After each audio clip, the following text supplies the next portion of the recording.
大家好，歡迎嚟到時事發靚正，我係你哋嘅主持人。如果你哋中意我哋嘅內容，記得俾個 like，訂閱我哋嘅頻道，分享俾你哋嘅朋友。我哋成日講而家嘅電話騙案層出不窮，由猜猜我是誰到假冒官員，大家都聽到厭，但係騙徒嘅創意同科技應用真係永無止境。今日我哋要講一單發生喺上海，但絕對值得全港市民，尤其係要提醒屋企長者高度警惕嘅新型高科技電話騙案。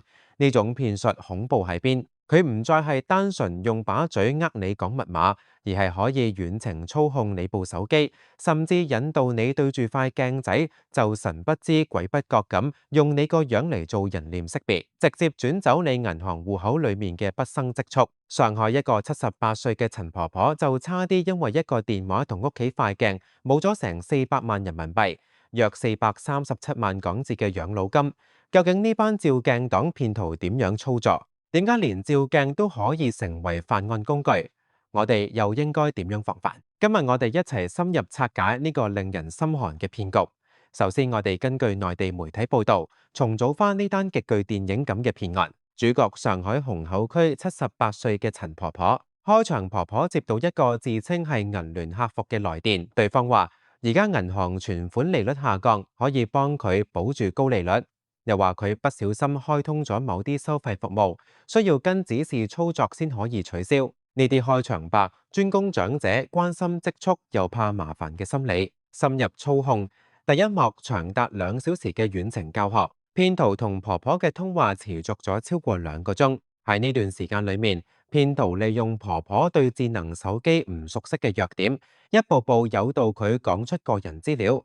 同時喺婆婆完全唔知情嘅情況下，遠程喺佢部手機安裝咗多達4個詐騙軟件，包括假冒嘅銀行認證軟件、如意認證、CardPay、通話同信息轉接軟件，用嚟監控同控制部手機。安裝呢啲軟件後，騙徒已經可以遙距睇到婆婆嘅手機畫面，操控部分功能，甚至將婆婆嘅來電設置咗呼叫轉移，令到外界包括之後發現異常嘅銀行完全冇辦法打通婆婆電話，將佢與世隔絕。恐怖高潮第2幕，對爐鏡子近一點。當控制咗手機，騙徒就進行最後一步，亦係最關鍵嘅一步，轉賬。而家好多大額轉賬或者更改戶口設定都需要人臉識別驗證。點樣可以令婆婆喺不知情之下完成人臉識別？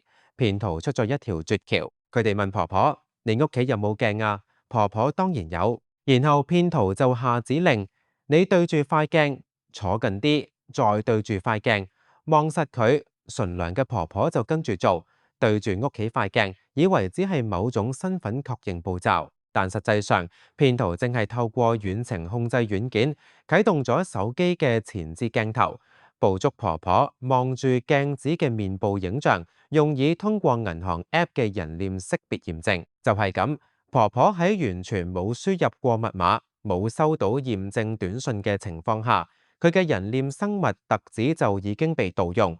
戶口大門就此打開，千鈞一髮。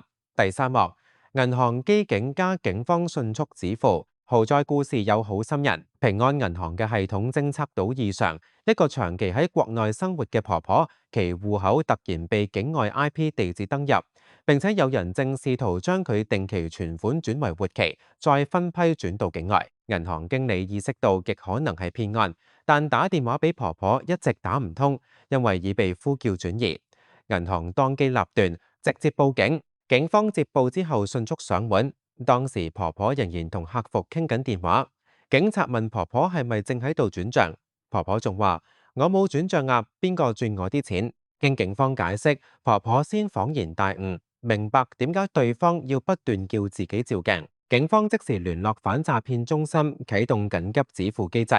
最終成功秒最後關頭攔截咗其中380萬人民幣嘅轉賬，幫婆婆保住咗大部分養老錢，但亦有部分款項被轉走，可以話係不幸中之大幸。呢單案唔係普通騙案，而係一場結合社交工程 （social engineering） 與黑客技術嘅混合攻擊。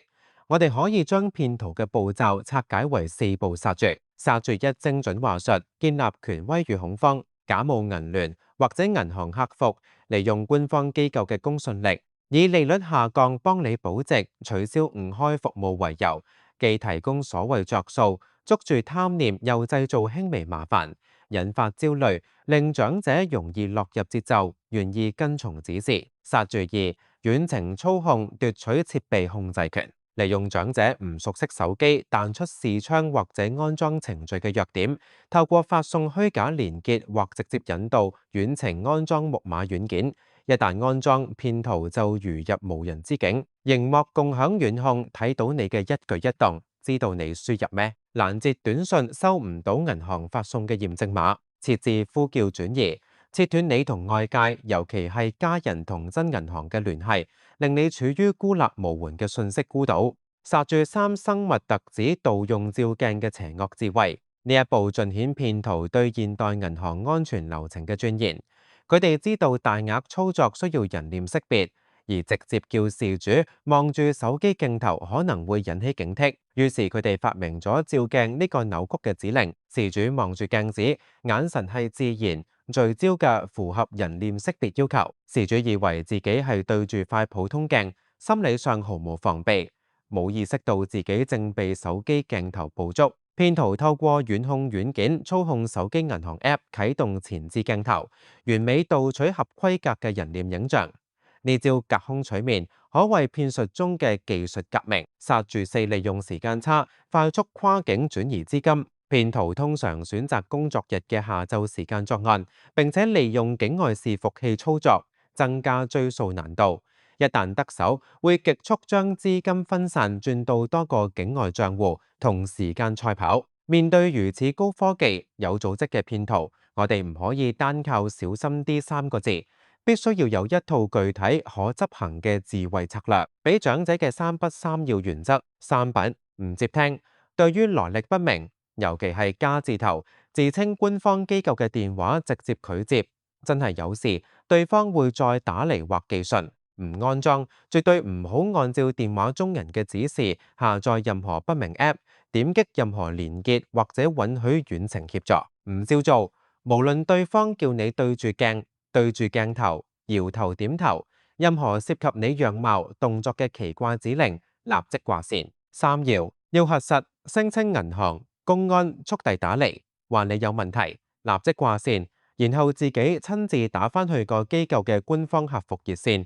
號碼喺卡背或官方網站查核實，要告知遇到任何可疑情況，第一時間話俾子女、家人或者信任嘅朋友商量一下。騙徒最怕事主同他人商量，要報警。一旦懷疑受騙或者已經提供個人資料，立即打18222聯絡香港反詐騙協調中心，俾屋企人嘅科技防護網措施。幫長者手機消毒，定期檢查長者手機有冇安裝不明軟件關閉，允許安裝嚟自未知來源嘅應用設定，設定轉數上限，陪同長者到銀行，為其戶口設定每日轉帳上限，即使被盜，損失亦都可控。安裝防騙 App， 如香港警方嘅防騙伺服器 App， 可篩查可疑來電同網站，進行情景演練。同長者講呢單照鏡新聞，等佢哋知道最新手法，下次聽到照鏡就知係騙局。總括嚟講，呢單照鏡騙案令人不寒而慄。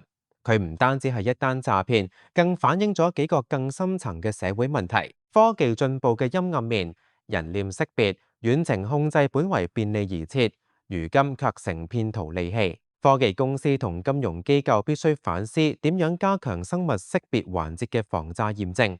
例如加入隨機動作指令、語音確認等等，而不僅僅係一張靜態或視頻人臉。長者數碼鴻溝成致命傷，騙徒專攻對科技陌生但可能有一定積蓄嘅長者。社會各界包括政府、社區中心、家庭，必須加大力度進行針對性、貼地嘅防騙教育，唔能夠流於派發單張。銀行主動防禦角色至關重要，今次全靠銀行系統嘅異常、交易監測同員工嘅警覺性，先能力挽狂瀾。金融機構必須持續升級 AI 風控系統，對高齡客戶嘅異常操作，如境外登入、大額定存轉活期，採取更積極嘅干預措施，例如強制延遲交易或多重核實。